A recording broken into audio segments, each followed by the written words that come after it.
Chose to do the Roswell UFO crash and Coverup in 1947 because I chose air and I related it back to UFOs. So I said the fewer the facts, the stronger the opinion. And how I related this back, I said, well, the facts will bring out the truth, not opinions. A lot of people have opinions about this matter, not very many about facts. So we're just going to go over the hard facts, and we're going to give you a crash course, so to speak, on the what supposedly happened at Roswell. And here's crash number 1, July 3rd, 1947. A farmer named Mac Brazel found some debris on a ranch and shiny metal beams and some metal. He brought it to the Roswell town sheriff, who brought it to the 509th bombing group at Roswell Army Airfield. Colonel Blanchard sent some of his guys out there, one of which was Jesse Marcel. He was the head of senior intelligence. Roswell's 509th bomb group was the most elite on the planet. It was the only atomic-capable Air Force on the planet, so they were a pretty elite group and the only group of atomic capability on the planet. Marcel alone had 468 hours of flying experience, and he won 5 medals for shooting down enemy craft in World War II. When they got to the site, they inspected what they found. It was told by Marcel 30 years later. There was a debris field 3/4 of a mile long, 200 to 300 feet wide. It was metal as thin as cigarette foil, couldn't be dented, couldn't be burned. They'd crumple it up and it would just go back to its normal size. There was I-beams, they were light like balsa wood but unbreakable like steel. They had strange hieroglyphics written on them, and this was something I had never seen before by the most elite military group on the planet. So it was pretty fascinating. They couldn't figure out what it was. What the head of intelligence at the Roswell Army Airfield concluded 30 years after the fact was that it wasn't a tracking device, wasn't a weather balloon, and he said it wasn't anything built by us because of the ambiguity. Later on in his life, he cleared that up. He believed there was nothing made on Earth. So to clarify that, to go forward, there was a second site at crash number 1, which leaked out in a document in 1984 known as MJ-12. And this document claimed there was 4 alien bodies found. It was vetted by a UFO researcher named Stanton Freeman. I believe there was a mid-air collision of UFOs, and which leads us into a second crash because there was a collision of 2. So you had a bunch of witnesses that came forward on July 3rd, 1947 for a second crash near Roswell in the plains of St. Augustine. They were a guy named Grady Barnett, worked for the Soil Conservation Service, claimed that he saw a ship and alien bodies. He died in 1969. So this is secondhand information. It was related by Vern Malthus and Officer William Lead, who was a career military man. After Unsolved Mysteries did a story about it, a first-hand witness came forward named Gerald Anderson in 1990. He claimed that he was looking for rocks with his dad and family, and they stumbled upon the ship and some alien bodies. A second group of people walked up on him, an anthropologist and 5 students. Apparently, Anderson claims the anthropologist tried to speak to one of the living creatures in 5 different languages, including sign language, to no avail. So, pretty fantastic story. Anderson took a polygraph test by a police officer named Robert Riggs from the American Polygraph Institution. 10-year, he was a career cop, and then he worked for the Polygraph Institution for 10 years before he gave this. It was a 2-hour-long test. Found Anderson had an excellent memory, showed no signs of lying, and he was basically like a perfect candidate for lie detector tests. Passed with flying colors. Manager trained clinic, John Carpenter, also said he was not lying. So he was vetted by 2 professionals as showing no signs of lying when he brought the story forward. Supporting witnesses of this were Major Corso. When he was at Fort Riley in July 6, 1947, he claimed that he saw some crates pulled in with a liquid suspension with an alien body in it. Glenn Dennis worked as an embalmer at the funeral home. He said Roswell Army Air Base called him and asked how they could get their hands on child-sized caskets and how to preserve a body in the desert. Doesn't really mean anything, but when he went to the hospital, he bumped into a nurse and who told him to get out of the hospital. He shouldn't be there. He was grabbed by a captain and a surgeon who threatened his life. They told him he would need an embalmer if he didn't shut his mouth. So that was clearly a death threat. And he met the nurse later for coffee. She drew him a napkin, which this is a picture of, and she claims this is what she saw. Not exactly firsthand from about the napkin situation. Cover-up basically happened right here. This is a duplication of the newspaper. The colonel at the airbase basically stated that he should take Marcel, the head of intelligence, should take it to Texas to his boss, General Ramey. They also released a story on The Wire, made national headlines, made world headlines. General Ramey got a call from his boss, General McMullen. McMullen said to squash the story. So what happened was Marcel was going to have to take the fall. They were going to swap out a weather balloon. He was showing a map. They swapped the debris out, the real debris that they brought in, with a fake weather balloon, substitute wreckage. This was the picture. He was not too happy about having to take this picture. He was the fall guy. A local radio station in Albuquerque was threatened by the FBI to keep quiet. Marcel was made to look like a fool. His son says, his face says it all. You gotta be kidding me when he took that picture. Marcel's son was a reflective flight surgeon in the Iraq War and a doctor. And he said this is not what his dad showed him. This did not match the same exact stuff his dad showed him. The record followed up on the 9th, basically saying that it was a weather balloon. So moving forward, after 1978, which is the year Marcel leaked the story, 79, the Smith Memo, Canadian government, Project Magnet, a 4-year program of secrecy in the Canadian government to study UFOs. A memo leaked out, an official memo that stated this, and I'm going to sum it up for you. The subject of flying saucers is real. It's very highly classified. There's a doctor named Dr. Bush who's working on it with a small group of scientists, and the entire subject is of significance to the United States military. This is from 1950, but it was leaked out in 1979. Next, 2 big leaks were in the 80s and 90s, 1984 and 1994. They leaked out on 35mm film and Majestic 12 and Special Operations Manual 101. Majestic 12 was a top secret group of scientists that were put together to deal with the ET presence and the UFO presence on this planet. 25-step manual was Psalm 101 on what happens during the event of a crash. This seems pretty fantastic to most people. You wouldn't believe it. But this was actually vetted, these documents, by many researchers, including Ryan and Dr. Wood, by many different weighted categories, including eyewitnesses, zingers, content, chronology. Just a quick example of what this means. A zinger would be a raised Z. Look at this Z right here, it's a little raised. It's a very small detail to the unaided eye. Well, what you find out when you interview a government printing office employee who's an expert on printing is that this was an artifact of something called hot lead printing. And because Z's were very infrequently used, lint would build up under the Z and cause them to stick, therefore causing them to be raised. This was officially a document printed in the 1950s. And that was just one of very many ways of very small details that somebody would have a really hard time hoaxing or knowing about if they weren't an expert in the industry. 1993, moving forward, Stephen Schiff, he was an Air National Guardsman and a congressman. He looked into the Pentagon. They stonewalled him. So he looked into the General Accountant's office. General Accountant's office was told, you don't have the authority to look into this matter. Schiff died soon therefore after of a rare type of cancer. And even though there's no proof that could be a natural death, it's definitely a deterrent because there were so many death threats thrown out there. Anybody else who would look into this would be scared because one man that officially looked into it on a government level wound up dead within the next 2 to 3 years. So it's just, anybody wouldn't want to try their luck if they thought there was something odd about that death. Air Force fires back in the mid-90s. So 94 to 97, 2 reports in 1 book. This is being one of them. It's basically the Air Force's answer to what happened at Roswell. Misidentified crash test dummies being dropped out of planes. Even though that program didn't start until 1953 and Roswell happened in 47, big date discrepancies. People were confused or purposely perpetrating a hoax. Big problem was that they said this was Project Mogul, which was a top secret weather balloon would listen for Soviet nuclear explosions in the upper atmosphere. They didn't interview any first-hand witnesses, and they failed to know that the public knew very well about these test drops. So there were some fatal flaws about these reports. The end of the 90s, 97, a book called Day After Roswell from retired Corso, who was the same guy that saw the alien in the blue liquid when he was a young major in Fort Riley, Kansas. He claimed that he worked at the head of technology, the foreign technology desk. His boss was General Trudia, who was the General Porkchop Hill and the Chief of Intelligence of the Pentagon. These are some very high-ranking guys right here. He basically said he was to approach the private industry with what was found at Roswell and implant it, patent it, get the credit for the patent, give the first pitch to the military, and then cede the rest down to private industry. What happened was he claims that this yielded integrated circuit chips, a big part of the modern computer age, night vision goggles, laser technology, Kevlar, bulletproof vests. 1999, another guy came forward as an addendum to Corso, said that Bell Labs used Roswell technology to develop the first transistor. Notice the date.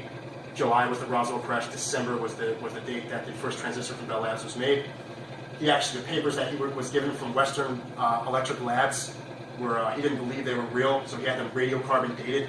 They turned out to be actual papers from the late 1940s, which would verify that these were, in fact, authentic papers.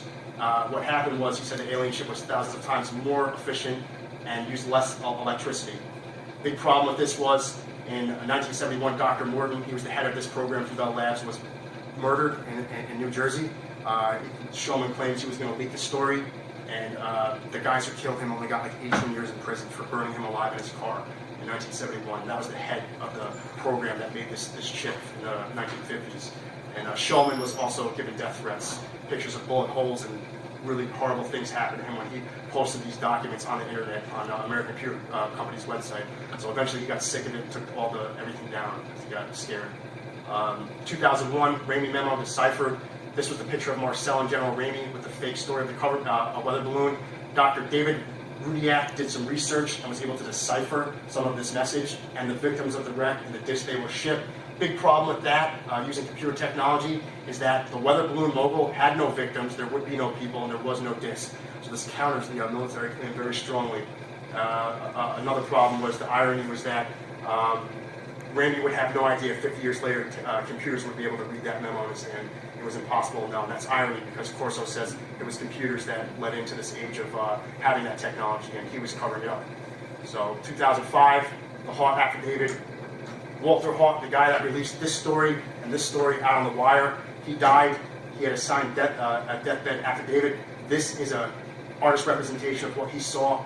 It was, quote, verbatim on his deathbed affidavit that he was brought into the building, showing an object 12 to 15 feet, showing bodies under tarpaulins which looked like children. They said they had large heads, and even though he didn't get a close look to what they were, he believes that it was a craft from another planet and the crew from space. And this guy was a very respectable, lifelong military guy. So I was quickly able to interview two experts. One was Stanton Friedman. He's the reason why Roswell's even famous.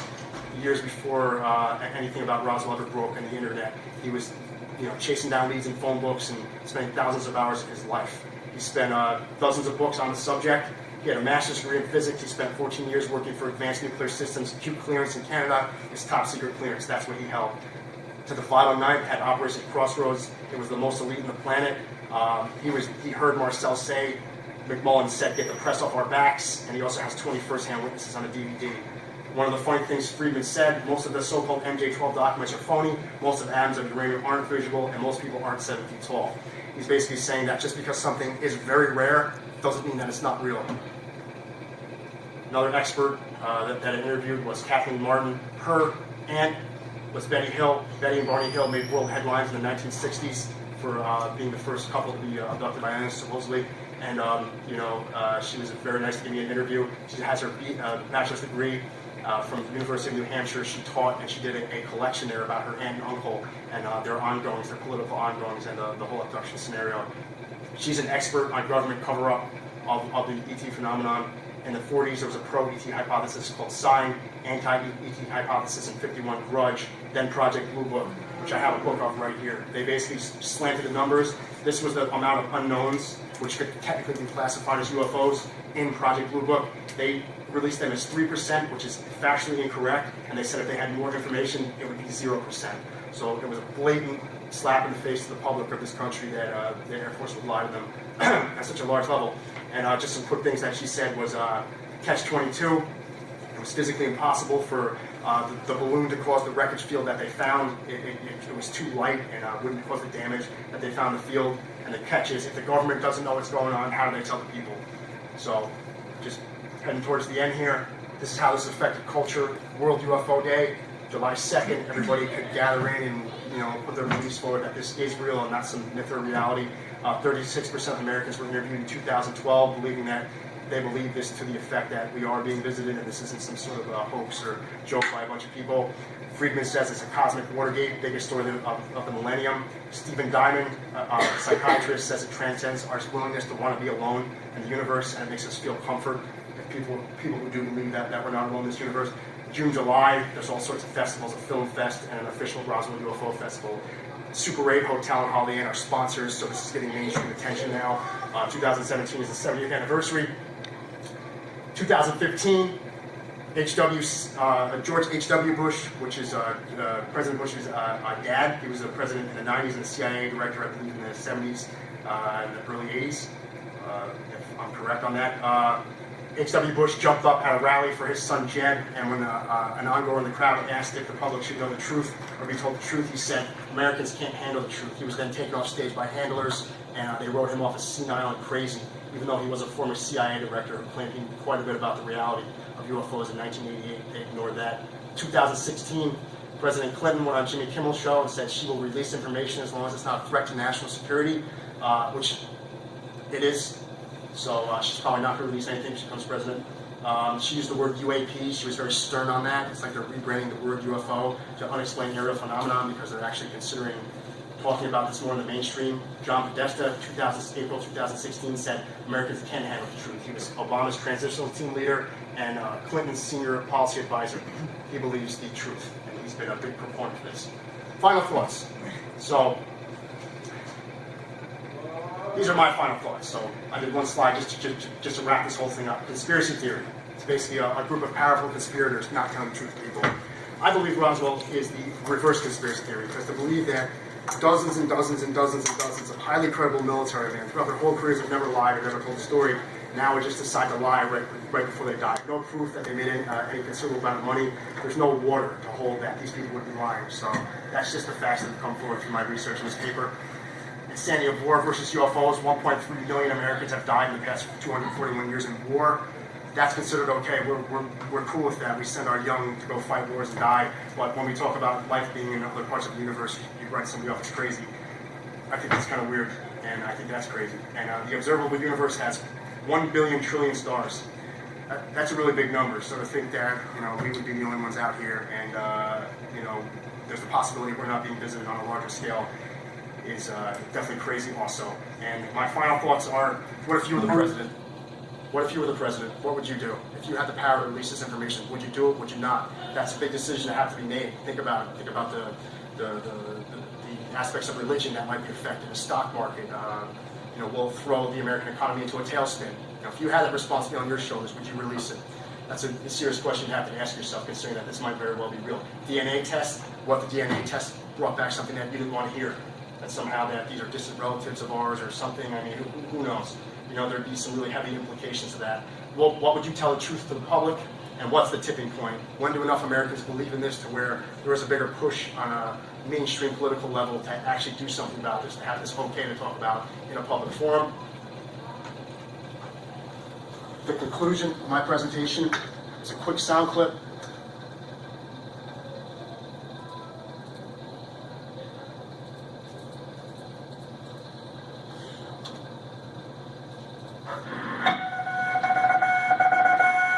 Headline edition, July 8, 1947. The Army Air Forces has announced that a flying disc has been found and is now in the possession of the Army. Army officers say the missile, found sometime last week, has been inspected at Roswell, New Mexico, and sent to Wright Field, Ohio, for further inspection.